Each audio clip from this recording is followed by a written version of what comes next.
عدالتوں کے باہر جو ہے وہ جو امیدواران ہیں ان کو گرفتار کیا گیا، جنہوں نے جس کی کاغذات نامزدگی جمع کرائی وہ تائید کنندہ اور تجویز کنندہ گرفتار کر لی گئے، وکلاء کو گرفتار کیا گیا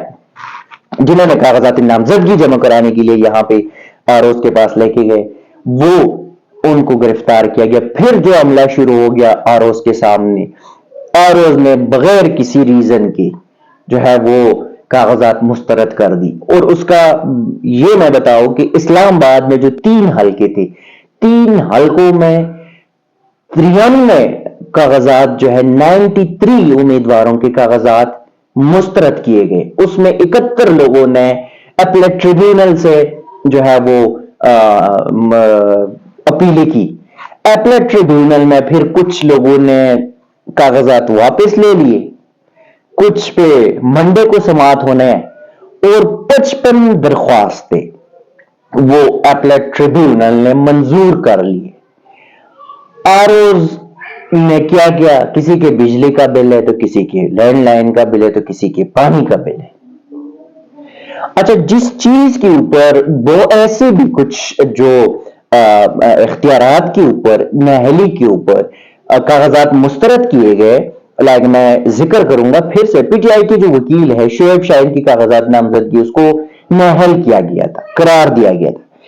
اب اپیلیٹ ٹریبیونل نے جو تحریری حکم نامہ جاری کیا اس میں کہا ہے کہ آر او کے پاس آئین کی آرٹیکل 62(1)(f) کا کوئی اختیار نہیں ہے،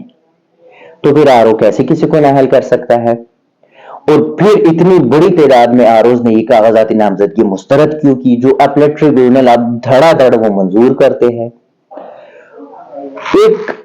ملک کی سب سے بڑی عدلیہ کی ساکھ کو نقصان پہنچانے کی کوشش کی جا رہی ہے، جس میں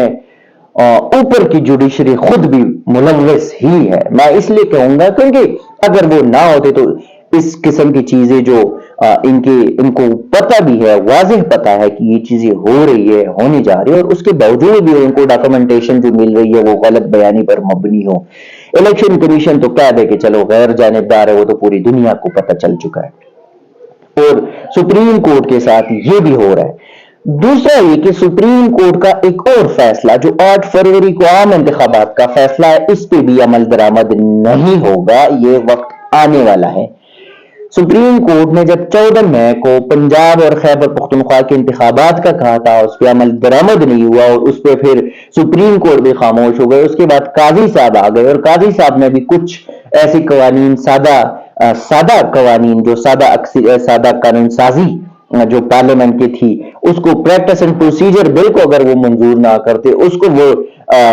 جو ہے وہ قانونی قرار نہ ڈکلیئر کرتے، تو کل یہ نہ ہوتا جو سینٹ کے 14 ممبران، اور پھر جب قرارداد پاس ہو رہے تھے تو پھر 12 لوگ تھے، اور اس قرارداد کو پاس کیا، اور انہوں نے الیکشن کمیشن ملتوی کی یہ قرارداد 3 دفعہ منظور کر لی، اور وہی قرارداد کی کاپی جو ہے وہ سینٹ سیکرٹریٹ میں پریزیڈنشل آفس، وزیر اعظم آفس، الیکشن کمیشن کو بھیجوایا، اور آج الیکشن کمیشن کو وہ کاپی موصول بھی ہو گئی۔ تو یہ سپریم کورٹ کا دوسرا فیصلہ ہوگا، جو قاضی صاحب نے کہا پتھر پہ لکیر ہوگا، وہ پتھر پہ لکیر نہیں ہوگا، ردی کا ٹوکڑا سپریم کورٹ کے اس فیصلے کو اڑا کے پھینک دیں گے ادھر، اور ڈسٹ بن میں پھینک دیں گے۔ یہ تو سپریم کورٹ کی جو کارروائیاں تھی۔ ایک اور چیز، پاکستان تحریک انصاف میں اندرونی اختلافات ویسے یہ عام بات ہے، نارمل بات ہے۔ جب عمران خان چیئرمین تھے، اور پھر عمران خان باہر تھے، جیل میں نہیں تھے، وہ حکومت میں تھے، حکومت سے پہلے اپوزیشن میں تھے، تو تب بھی پی ٹی آئی کے اندرونی اختلافات زیادہ ہوتے تھے۔ آج جب عمران خان اندر ہے، پارٹی کے جو مین لوگ ہیں کچھ بھاگ چکے، جا چکے، کچھ روپوش ہے، کچھ جیلوں میں ہے، تو پاکستان تحریک انصاف ایک بار پھر شدید اندرونی اختلافات اور تناؤ کا شکار ہے۔ ایک طرف عمران کے